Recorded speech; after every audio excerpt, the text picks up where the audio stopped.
ये कैपेसिटर का third lecture है और आज के लेक्चर में हम जो टॉपिक कवर करने वाले हैं that is energy store in the capacitor. तो हेडिंग लिख लीजिए energy stored in the capacitor. Energy stored in capacitor. ठीक है, अब समझते हैं कि कैपेसिटर के अंदर एनर्जी किस तरह से स्टोर होती है। ये जो सिंबल है कैपेसिटर का सिंबल है, मान लो पैरेलल प्लेट कैपेसिटर है। अच्छा, ये जो कॉन्सेप्ट है किसी भी टाइप के कैपेसिटर के लिए एप्लीकेबल है। हम समझते हैं पैरेलल प्लेट कैपेसिटर के लिए, ये कॉन्सेप्ट आप डिफरेंट कैपेसिटर के लिए भी अप्लाई कर सकते हैं। ठीक है, ये दो प्लेट्स हैं किसी पैरेलल प्लेट कैपेसिटर की, दो डिफरेंट प्लेट्स हैं। ये फर्स्ट प्लेट है, सेकंड प्लेट है। हम क्या करते हैं, फर्स्ट प्लेट को किसी बैटरी से कनेक्ट कर देते हैं। ठीक है, पॉजिटिव चार्ज के सोर्स से कनेक्ट कर देते हैं। अब बताइए पॉजिटिव चार्ज इस तरह से फर्स्ट पार्ट में फ्लो होते हुए जाएगा, फर्स्ट प्लेट फ्लो होते हुए जाएगा। अब इस प्लेट के ऊपर पॉजिटिव चार्ज एक्यूमुलेट हो गया है, इसकी वजह से इंडक्शन के कारण सेकंड प्लेट की इनर सरफेस पे नेगेटिव चार्ज आ जाएगा। ठीक है, यहाँ पर नेगेटिव चार्ज आ जाएगा और जो आउटर सरफेस है सेकंड प्लेट की, जो आउटर सरफेस है उसमें पॉजिटिव चार्ज आ जाता है क्योंकि वो इनिशियली न्यूट्रल थी। अब ये जो पॉजिटिव चार्ज है अगर हम इसकी अर्थिंग कर देते हैं तो पता है पॉजिटिव चार्ज कहाँ फ्लो किया चला जाता है, अर्थ में फ्लो किया चला जाता है। इस तरह से न्यूट्रल हो जाती है आउटर सरफेस जो है सेकंड प्लेट। अब ये समझना इसको इनिशियली कि जब हम इसमें किसी सोर्स से कनेक्ट करते हैं पॉजिटिव चार्ज के, तब क्या होता है, जब इसको किसी सोर्स से कनेक्ट करते हैं तो यहाँ से पॉजिटिव चार्ज फ्लो के इस फर्स्ट प्लेट के पास जाता है। ठीक है, अब ऐसा तो हो नहीं सकता कि जो पूरा चार्ज है इस कैपेसिटर की, जितनी कैपेसिटी का चार्ज होगा वो एक ही बार में फ्लो हो जाए। थोड़ा टाइम लगेगा उसको, मतलब कि चार्ज जो है वन बाय वन धीरे धीरे फ्लो होता हुआ जाएगा। ठीक है, सपोज कर लो कि जो चार्ज फ्लो हो रहा है वो कांस्टेंट रेट से हो रहा है। मान लो कि चार्ज का जो फ्लो हो रहा है वो कांस्टेंट रेट से हो रहा है, तो यहाँ से फर्स्ट सेकंड में जो चार्ज फ्लो होता है तो बताइए यहाँ से कुछ अमाउंट ऑफ चार्ज फ्लो हो जाता है। मान लो कि D Q amount of charge flow हो जाता है इसमें। ठीक है, अब D Q amount charge flow हो जाता है तो बताइए इनिशियली ये प्लेट कैसी थी, न्यूट्रल। अब जब न्यूट्रल थी, यहाँ पर कोई चार्ज प्रेजेंट नहीं है, तो ना तो इसको अट्रैक्शन मिल रहा है ना ही इसको रिपल्शन मिल रहा है। ठीक है, अगर कोई चार्ज प्रेजेंट होता पॉजिटिव होता तो इस पॉजिटिव चार्ज को रिपल्शन देता, अगर नेगेटिव चार्ज होता तो इस पॉजिटिव चार्ज को अट्रैक्शन देता। लेकिन बताइए ये प्लेट जो है न्यूट्रल है, इसमें कोई चार्ज नहीं है, तो हमने इस डीक्यू अमाउंट ऑफ चार्ज को यहाँ पर ट्रांसफर करवा दिया, इसके लिए हमें कुछ वर्क करना पड़ा होगा। ठीक है, अब क्या हुआ, इस प्लेट पे कुछ ना कुछ चार्ज प्रेजेंट है दैट इज डीक्यू। अब नेक्स्ट टाइम हमें नेक्स्ट सेकेंड में जब इसको अगेन चार्ज देना होगा तब हमें क्या करना होगा, अब ऑलरेडी चार्ज प्रेजेंट है, इसका अपोज फेस करना पड़ेगा क्या नए आने वाले चार्ज को। और ऑब्वियस सी बात है, यहाँ पर अगर चार्ज प्रेजेंट है तो न्यू कमिंग जो चार्ज है उसको इस प्रेजेंट चार्ज का क्या करना होगा, अपोज फेस करना होगा। तो बताइए पहले जितना वर्क डन होगा क्या उससे ज्यादा होगा या उससे कम होगा। अब देखिए अगर मान लो रिपल्शन का फेस करना है हमें, तो रिपल्शन को फेस करने के लिए extra amount of work done करना पड़ेगा। Extra amount of work done करना पड़ेगा तो बताइए पहले से ज्यादा वर्क डन करना है हमें। ठीक, तो अब बताइए यहाँ पे हमें extra amount of work done करना पड़ा। ठीक, पहले से ज्यादा वर्क डन करना पड़ा। जैसे जैसे यहाँ पे चार्ज स्टोर होता जा रहा है हमें वर्क डन और ज्यादा इंक्रीज करना पड़ रहा है कि नहीं करना पड़ रहा है। तो हर बार जब भी यहाँ पे हमें चार्ज को ट्रांसफर करना होगा extra amount of work done करते रहना होगा। तो ये जो हम वर्क डन कर रहे हैं ये इस कैपेसिटर के अंदर एनर्जी की फॉर्म में स्टोर हो जाता है। ठीक है, तो इस कैपेसिटर के पास एनर्जी कहाँ से आई, चार्ज को ट्रांसफर करने में जो हमने वर्क करा है ये वर्क इस कैपेसिटर के अंदर एनर्जी की फॉर्म में स्टोर हो जाता है। समझ में आ गया। तो आपको पता है कि हमें ये वर्क डन फाइंड आउट करना हो, ये वर्क डन किसके इक्वल होगा, एनर्जी के इक्वल होगा। तो आपको पता है V जो होता है उसकी डेफिनेशन के अकॉर्डिंगली dW/dq होता है। अच्छा, dW/dq क्यों लिखा, क्योंकि आप देखिए हमने कितना चार्ज ट्रांसफर करा है, इंस्टेंट के लिए देख लेते हैं कि dq अमाउंट ऑफ चार्ज हमने ट्रांसफर करा है। ठीक है, उसमें कितना वर्क डन करना होगा, अगर स्मॉल चार्ज ट्रांसफर करा है तो उसमें वर्क डन भी करना होगा, वो हमें स्मॉल वर्क डन ही करना होगा। ठीक है, अब देखिए यहाँ पे जो पोटेंशियल है इसमें कितना पोटेंशियल चेंज हुआ होगा, अगर small amount of charge transfer करा है तो उसमें पोटेंशियल का चेंज ना के बराबर ही हो सकता है। तो dW/dq is equal to dt equal हमने लिख दिया है। अब यहाँ पे क्रॉस मल्टीप्लाई करा देते हैं तो v dq is equal to dW लिखा जा सकता है क्या। ठीक है, इसको अरेंज कर देते हैं, dW is equal to v dq ये हो गया। ठीक है, अब अगर हमें complete work done find out करना है तो हमें इंटीग्रेट करना होगा बोथ साइड हम क्या करा देते हैं, इंटीग्रेशन करा देते हैं। अब देखिए ये जो पोटेंशियल है उस पर डायरेक्टली हम इंटीग्रेट कर नहीं सकते क्योंकि हम चार्ज के रिस्पेक्ट में कर रहे हैं। और यहाँ पे आपको पता है Q is equal to CV, ये according to the definition of capacitance, capacitance की डेफिनेशन के accordingly Q is equal to CV होता है। तो यहाँ से V की वैल्यू हम निकाल सकते हैं। अगर हम Q की वैल्यू यहाँ पे स्मॉल q रखें, चार्ज की वैल्यू स्मॉल q रखें तो Q is equal to CV और V इज इक्वल टू क्या हो गया है, Q बाय C हो गया है। ठीक है, तो ये वैल्यू उठाकर यहाँ पे पुट कर रहे हैं तो dW is equal to integration of Q by C dQ। ठीक है, अब लिमिट कहाँ से कहाँ पुट करनी देखें, यहाँ पे चार्ज का इंटीग्रेशन हो रहा है। जब चार्ज की वैल्यू 0 थी, मतलब जब शुरुआत में कोई चार्ज नहीं था प्लेट के ऊपर, तब कितना वर्क डन करना पड़ा, तब भी कुछ नहीं, दैट इज 0। जब चार्ज की वैल्यू कैपिटल Q हो गई, हमने टोटल चार्ज में ट्रांसफर करा वो कैपिटल Q करा है, तो उस पे उसकी वजह से टोटल वर्क डन कितना हो गया, कैपिटल W। ठीक है, तो यहाँ पे कैपिटल W 0, यहाँ पर 0, यहाँ पर कैपिटल Q हो जाएगा। अब देखिए C जो है कांस्टेंट, कैपेसिटी जो होती है किसी कैपेसिटर की वो कांस्टेंट होती है, तो इस 1/c को हम कहाँ ले जाएंगे बाहर, और dW का इंटीग्रेशन करेंगे तो W आ जाएगा, लिमिट आ जाएगी 0 से लेके W तक, और ये 1/c बाहर integration of Q dQ, limit 0 से लेके Q तक। आपको पता है इसका इंटीग्रेशन किस तरह से किया जाता है। ठीक है, इंटीग्रेशन किस तरह से करेंगे Q का, तो ये हो जाएगा W minus 0 is equal to 1/c, और Q का इंटीग्रेशन होगा Q स्क्वायर बाय 2, लिमिट हो जाएगी 0 से लेके कैपिटल Q तक। लिमिट पुट कर देंगे, upper limit minus lower limit, that is W is equal to 1/c capital Q square by 2 minus 0, क्योंकि लोअर लिमिट क्या थी 0, इसको रीअरेंज कर दें तो W इज इक्वल टू क्या हो चुका है, half Q square by C। ये वर्क डन का फॉर्मूला आ गया। तो work done is equal to half Q square by C। और आपको पता है ये जो अमाउंट ऑफ वर्क डन है ये एनर्जी की फॉर्म में स्टोर हो जाएगा कैपेसिटर के अंदर। तो U को हम रिप्रेजेंट कर रहे हैं एनर्जी से, तो U is equal to half Q square by C। ये फॉर्मूला आ गया किसका, energy stored in the capacitor.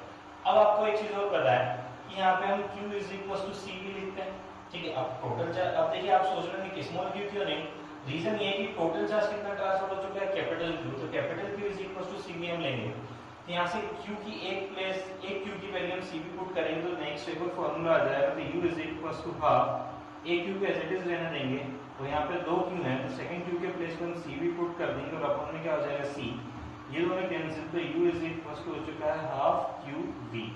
ठीक है, तो U इज इक्वल टू क्या हो चुका है, हाफ QV। ठीक है, एक बार और Q बचा है हमारे पास, इसके प्लेस पर अगेन C भी पुट कर देंगे तो क्या हो जाएगा, तो Q is equal to U is equal to half और Q के प्लेस पर जाएगा CV और एक भी ऑलरेडी था, तो दोनों को सॉल्व कर देते तो U इज इक्वल टू हो जाएगा half CV square, that is the amount of energy stored in the capacitor. तो हमारे पास 3 फॉर्मूले आ चुके हैं। फर्स्ट एनर्जी का ये है half Q square by C, second ये है U is equal to half QV, और थर्ड ये U is equal to half CV square. सर में आप लोगों को किस तरह से एनर्जी का फॉर्मूला आ रहा है। ओके, अब हमें क्या करना है कि डिफरेंट कॉम्बिनेशंस के लिए एनर्जी फाइंड आउट करनी कैपेसिटर के अंदर। ठीक है, जैसे आपने देखा था कैपेसिटर के 2 कॉम्बिनेशन देखे थे हमने, एक तो सीरीज कॉम्बिनेशन देखा था और एक पैरेलल कॉम्बिनेशन देखा था। तो सीरीज कॉम्बिनेशन के लिए कैसे फाइंड आउट करेंगे, आपको पता है जब भी हम कैपेसिटर को सीरीज कॉम्बिनेशन में ज्वाइन करते हैं, ठीक है, तो इनमें क्या चीज कांस्टेंट रहने वाली है, चार्ज कांस्टेंट रहता है। ठीक है, अगर इस कैपेसिटर पे चार्ज प्लस Q तो इधर माइनस Q हो जाता है, ये प्लस Q है, माइनस Q है, प्लस Q और ये माइनस Q, इस तरह से होता है। तो जब भी सीरीज कॉम्बिनेशन में हम ज्वाइन करते हैं कैपेसिटर्स को तो उस पर चार्ज क्या रहता है, सेम रहता है। इसकी कैपेसिटी मान लो C1 है, इसकी C2 है, इसकी C3 है, तो नेट कैपेसिटेंस का फॉर्मूला आएगा 1/CS = 1/C1 + 1/C2 + 1/C3, और अगर n कैपेसिटर्स हैं तो इस तरह से सो ऑन हम लिख देते हैं। ठीक है, अब अपने को पता है कि जब सीरीज कॉम्बिनेशन में ज्वाइन करते हैं तो टोटल चार्ज क्या रहता है, कांस्टेंट।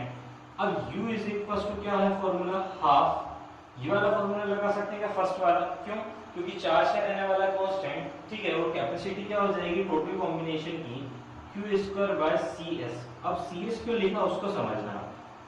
CS इसलिए लिखा क्योंकि हमारे पास पता है कि टोटल को कॉम्बिनेशन का कैपेसिटेंस होता है वो 1/CS आता है, और यहाँ पर भी 1/CS ही आ रहा है, तो 1/CS वाला हमने फॉर्मूला अप्लाई कर दिया यहाँ पे ताकि हम इसको सॉल्व कर सके आगे। ठीक है, तो U is equal to half Q square, अच्छा 1/cs के प्लेस पे 1/cn plus 1/c2 plus 1/c3 इस तरह से लिखा जा सकता है।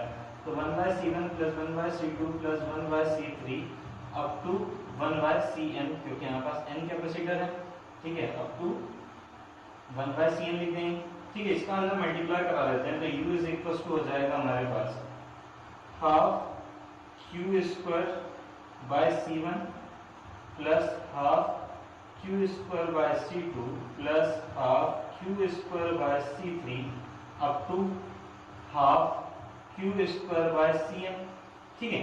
अच्छा अब आप ये देखिए, ये जो फॉर्मूला है ये क्या फॉर्मूला है, ये फॉर्मूला आ रहा है फर्स्ट कैपेसिटर की जो एनर्जी है वो कैसे समझना।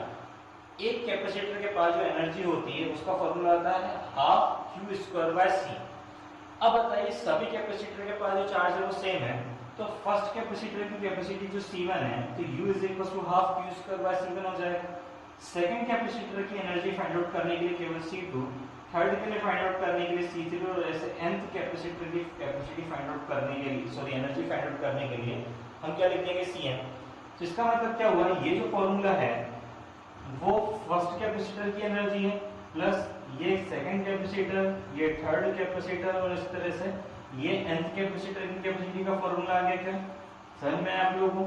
मतलब क्या हुआ, अगर हमें सीरीज कॉम्बिनेशन में टोटल एनर्जी फाइंड आउट करनी है किसी कैपेसिटर के अंदर कितनी स्टोर हुई है, तो आप क्या करो, इंडिविजुअल एनर्जीज को फाइंड आउट कर लो कैपेसिटर की और सभी को ऐड कर लो। क्या कह रहे हैं, इंडिविजुअल एनर्जी फाइंड आउट कर लो सभी कैपेसिटर की और उसको क्या कर लो, ऐड कर लो, तो आपको क्या मिल जाएगी, टोटल कैपेसिटी मिल जाएगी इसी कैपेसिटर की, ठीक है। अभी हमने फाइंड आउट कर लिया सीरीज कॉम्बिनेशन के लिए, अब हम फाइंड आउट करेंगे पैरेलल कॉम्बिनेशन के लिए, ठीक है। तो पैरेलल कॉम्बिनेशन के लिए कैपेसिटी कैसे फाइंड आउट करेंगे, आप लोगों को पता है कि पैरेलल कॉम्बिनेशन में क्या चीज सेम रहती है, पोटेंशियल सेम रहता है क्या, ठीक है। इस तरह से हमने ज्वाइन करा था और यहाँ पर इसको अर्थिंग कर दी थी, यहाँ से Q चार्ज दिया था, ठीक है। तो ये डिस्ट्रीब्यूट हो गया था Q1 Q2 Q3, लेकिन सभी कैपेसिटर का जो पोटेंशियल है वो क्या रहने वाला है, सेम रहने वाला है। तो आपको पता है पैरेलल कॉम्बिनेशन में क्या चीज रहती है, सेम पोटेंशियल। तो इसके लिए हम कौन सा फॉर्मूला इस्तेमाल करेंगे, ये वाला फॉर्मूला इस्तेमाल करेंगे। और इसकी कैपेसिटी मान लो C1 है, इसकी कैपेसिटी C2 है, इसकी कैपेसिटी C3 है।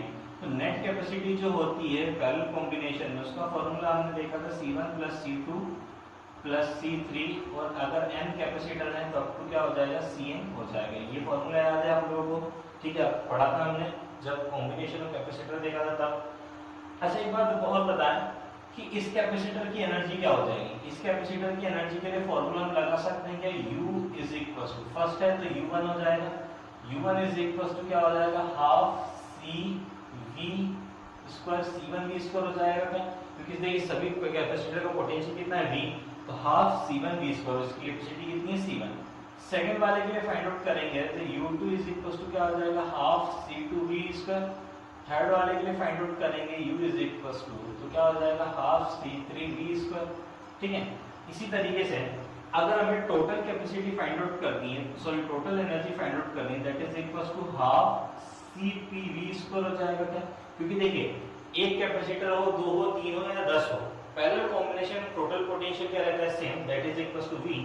और सभी जो कैपेसिटर है उनकी कैपेसिटीज का जो सम होगा, जो कॉम्बिनेशन का आएगा capacitor, that is equal to Cp, ठीक है। जैसे हमने सीरीज कॉम्बिनेशन में किया था, Cp की वैल्यू पुट कर देंगे C1 plus C2 plus C3, और ऐसे आपको कहाँ तक जाएगा Cn, और बाहर को इंतजार कर रहा है V स्क्वायर, मल्टीप्लाई करा देते हैं और U इज इक्वल टू लिख देते हैं half C1 V square, half C1 V square plus half C2 V square plus half C3 V square, और आपको कहाँ तक जाने वाला है, ये हाफ Cn V स्क्वायर, ठीक है।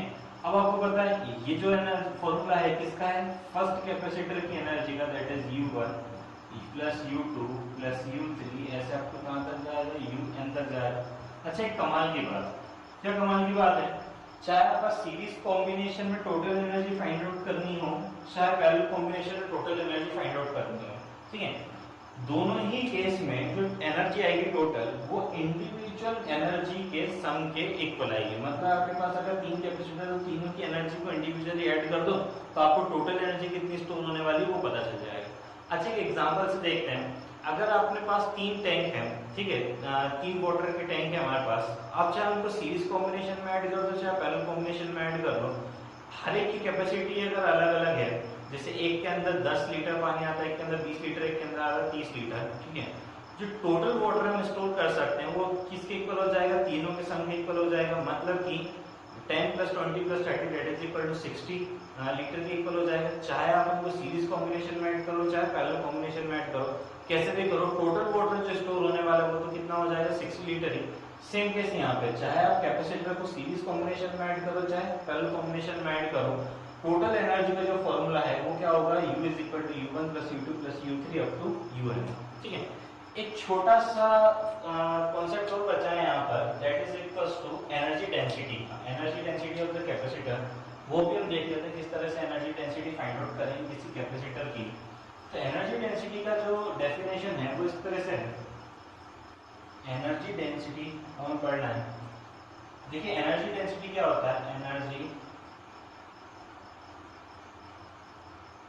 डेंसिटी, ठीक है। तो एनर्जी डेंसिटी का डेफिनेशन लिख लीजिए। एनर्जी डेंसिटी होता है the total energy per unit volume, total energy stored per unit volume is known as energy density. इसको रिप्रेजेंट करेंगे म्यू से, म्यू इज इक्वल टू हो जाएगा टोटल एनर्जी अपॉन में वॉल्यूम। अब देखिए वॉल्यूम जो होगा हर कैपेसिटर के लिए हम अलग अलग तरीके से फाइंड आउट करेंगे। ये मैं स्पेशल केस ले रहा है पैरेलल प्लेट कैपेसिटर के लिए। तो टोटल एनर्जी का फॉर्मूला क्या होगा, हाफ CV² अपन में टोटल वॉल्यूम क्या हो जाएगा, AD, ठीक है। अब हमें क्या करना है, इसको सॉल्व करना है। तो कैपेसिटी का जो फॉर्मूला होता है किसके लिए, पैरेलल प्लेट कैपेसिटर के लिए, तो C = होता है A∈0/d, ठीक है। ये फॉर्मूला हम रख सकते हैं। एक और चीज, अगर आपको V की वैल्यू फाइंड आउट करनी है तो V/d = E होता है या नहीं होता, ठीक है, E होता है यहाँ पे। तो हम क्या करेंगे, V के प्लेस पे क्या पुट कर सकते हैं, ED पुट कर सकते हैं, ठीक है। तो V के प्लेस पे तो क्या पुट कर देंगे, ED, और C के प्लेस पे पुट कर देंगे A∈0/d। ये हो जाएगा हाफ A∈0/t, और यहाँ पे V के प्लेस पे क्या हो जाएगा, ED², और अपन में क्या हो जाएगा, AD। अब इसको सॉल्व करना है हमें। देखिए डिनोमिनेटर में D से ये D कैंसिल हो जाएगा, ठीक है, सॉरी ये वाला D से D कैंसिल नहीं होगा, मिस्टेक। इसको हम सबसे पहले थोड़ा सा अरेंज कर लेते हैं, हाफ A∈0E² और D², और नीचे क्या हो जाएगा, AD², क्योंकि देखिए AD और D मल्टीप्लाई हो जाएंगे ना, क्योंकि देखिए 1 80/1 है, पलट के जाएगा तो D और D से मल्टीप्लाई कर, अब AD² से AD² कैंसिल, A से A कैंसिल। एनर्जी डेंसिटी का फॉर्मूला आएगा हाफ E²∈0। ये किसके लिए है, स्पेशल केस है पैरेलल प्लेट कैपेसिटर के लिए। अगर कोई न्यूमेरिकल बनता है तो आप डायरेक्ट फाइंड आउट कर सकते हैं किसी पैरेलल प्लेट की कैपेसिटी के। अब देखिए यहाँ पे कैपेसिटी के ऊपर डिपेंड ही नहीं कर रहा है किसकी, एनर्जी डेंसिटी जो है केवल इलेक्ट्रिक फील्ड इंटेंसिटी और एप्सिलॉन नॉट के ऊपर डिपेंड करती है, ओके।